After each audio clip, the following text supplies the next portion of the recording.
Hello and welcome to another episode of Double J's List. Today I'm bringing you a review of my own 2002 Lexus LX470, commonly known as a 100 series Toyota Land Cruiser. This basically shares the same platform and a ton of the parts of a Land Cruiser, which if you're watching this you probably already know that.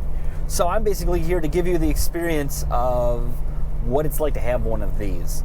I've had this now for 2 years. It's been in my family for almost its entire life. I've said that in my other videos. But basically, I want to tell you right now that what it's like to drive one of these pretty frequently. Number one, first and foremost, as the desirability of these indicates, these are extremely well-built vehicles. These, just every material and part that they've used in the platform just seems to be among some of the best that you could choose, which is why these things were so expensive and continue to be expensive new. The Lexus, in comparison with the Land Cruiser, which is what I've read on some of the forums, has extra door seals and has extra sound deadening.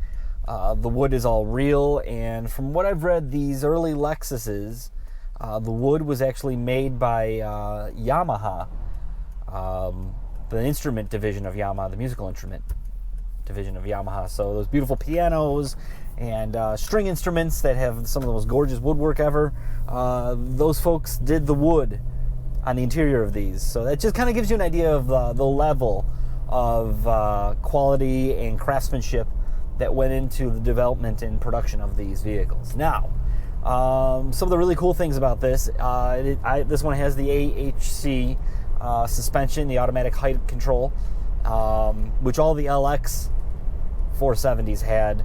It was an option on the Land Cruiser. My example is on the rougher side of what you'll see out there. So this one has been through a bunch of Western New York winters. Previous to that, it spent some time down in Florida, not too far from the coasts.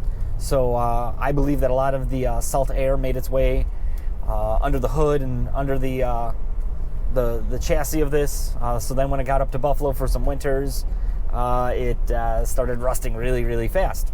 So I just recently had a power steering line rust and break, and my mechanic didn't want to work on it because it was so rusty, and I did another video of how I resolved that myself. Not the most eloquent repair, but it worked. So I'm going through some twisties right now, which is not where this vehicle is at home, but it does surprisingly well. So if you follow Toyota Land Cruiser values right now, the old ones have skyrocketed in value. All the way to the 80 series, which was the generation before this one, that had a live front axle, straight six. There was a Lexus variant of that called the LX470. So when you got to the 100 series from 1988 to 2007, these got independent front suspension, rack and pinion steering, and a V8, which all make this vehicle way better to live with day to day. It makes the steering is actually pretty darn good for a huge truck. With the hydraulic power steering, it's got some feel. Really, for the size, this drives wonderful. You know it's not a sports car, but it handles quite well for what it is. It's still pretty darn quiet, not as quiet as an electric car, and this even has an exhaust leak. It's still pretty quiet. My AHC system, I believe, is starting to show its wear. I can still go up into high and low mode. I did a video, it's actually quite popular, how I added some fluid and it started working again. I got a leaky left rear shock, and I haven't had to add fluid since in 2 years, but and it still goes up into high mode. But the ride's still pretty darn incredible. Other than that, its size is really good. It feels like it could drive through anything. We had a snowstorm the day after Christmas this past year. I had to go into work, and there was about 2 feet of snow on the ground.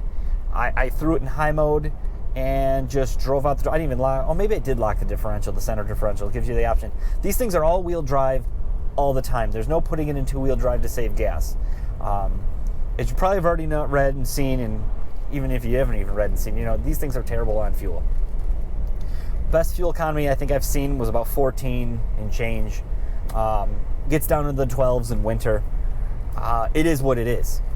But on the other hand of it, you get an extremely durable, extremely capable vehicle. So this is everything that I think that a Land Rover, Range Rover wants to be, but it does it really, really reliably. So I'm going to go through some of the inside and outside of this truck in a few minutes. Anyway, despite being a 2002 and being almost 20 years old, it's a really practical vehicle to use every day. If this one weren't so rusty from its life that it's lived, this would be a great vehicle to own for another 10 years.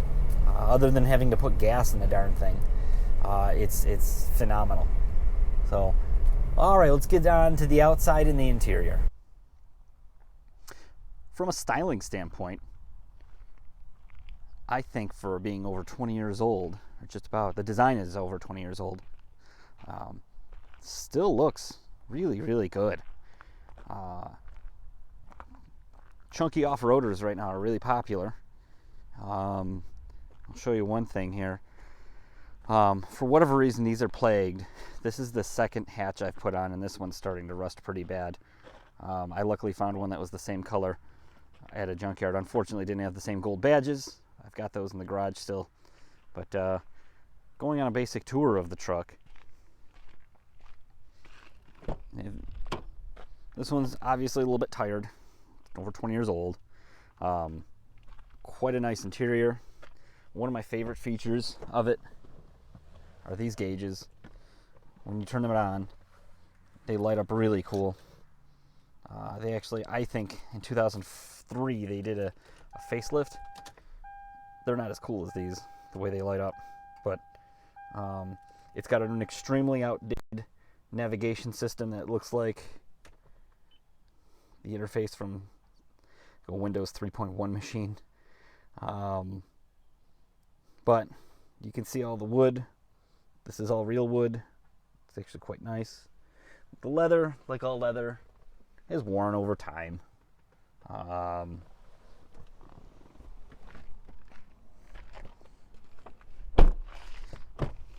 Back seat's really spacious, as it should be because it's an enormous truck.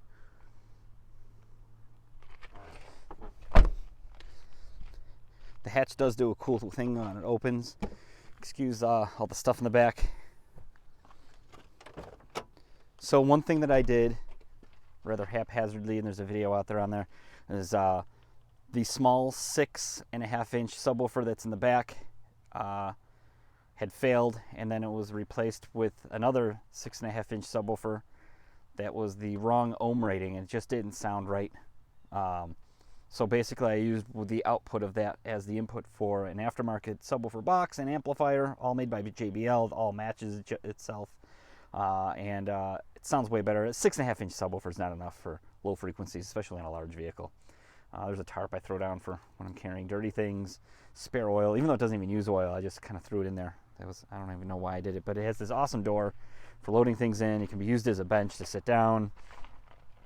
Fantastic tie-down straps because I'm always hauling things around. It's very handy. One thing that did happen though, this truck's so rusty that that's the bolt for the seat belt for the third row. I don't even keep the third row in it because I just use this as something to. It's more of utility than me, and no one will ever sit back there. I don't have enough kids to fill the vehicle. Anyway, but this bolt snapped when I was doing it. You have to take it off to get this panel off to get to the subwoofer. And unfortunately, I believe it was a reverse thread. It was very strange. But you can see how rusty all the accessories have gotten on this vehicle. And that's what's the difference between some of the more expensive ones and more of the cheap ones out there. You can see how the hatch just starting to let go again. Very distressing, but it is what it is. Life living in Western New York. I put slightly oversized tires on it. These are made by a company called Nokian out of Finland. They actually were pretty affordable for what they are. Actually cheaper than going with the regular stock size. These are 285/75 16s. My personal preference, they went to an 18-inch wheel in 2003. I really like the 16-inch wheel because it affords a taller sidewall. It gives a better ride. I think a more aggressive look, especially when you go a little bit oversized. They don't rub at all. They're fantastic and just absolutely eat up snow. Really good. So anyway, moving on, we'll go back inside. So in conclusion, despite these being just about one of the nicest vehicles on the road, and the 100 series being kind of at like the most affordable Toyota Land Cruiser available right now, because the 200 series that comes after it, they aren't at the bottom of their depreciation curve yet. I don't think. It could change. I don't know. And every Land Cruiser that's older than the 100 series has gone up a lot in value. In theory, these are the cheapest ones to buy, and they're also really great because you can use them as like a daily car because they're modern enough. However, these have already gone up to a lot of money. If you want to find a really nice one with like somewhat low miles, you're going to be spending $20,000 or more. If you get one with some miles on it or with some rust, you can get it significantly cheaper, especially if it's got some rust. But then you're dealing with a rusty car, which really stinks. So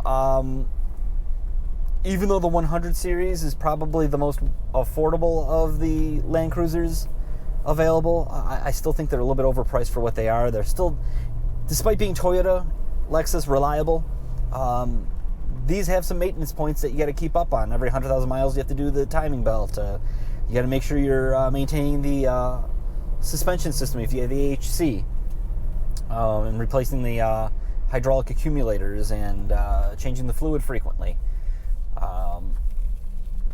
They're not cheap vehicles to run, but at the same time, they are among some of the nicest vehicles to drive. So take that as you will. If you really, really want one, and people do, you're going to be spending a lot of money. Especially with the market being as crazy as it is right now, you're stuck. I was fortunate enough to be able to acquire this through my family, and I've enjoyed my time with it. That's for sure.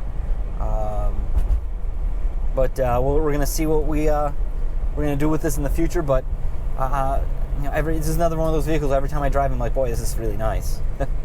So, anyway, thank you for watching. Please like and subscribe if you get a chance. I'd appreciate it.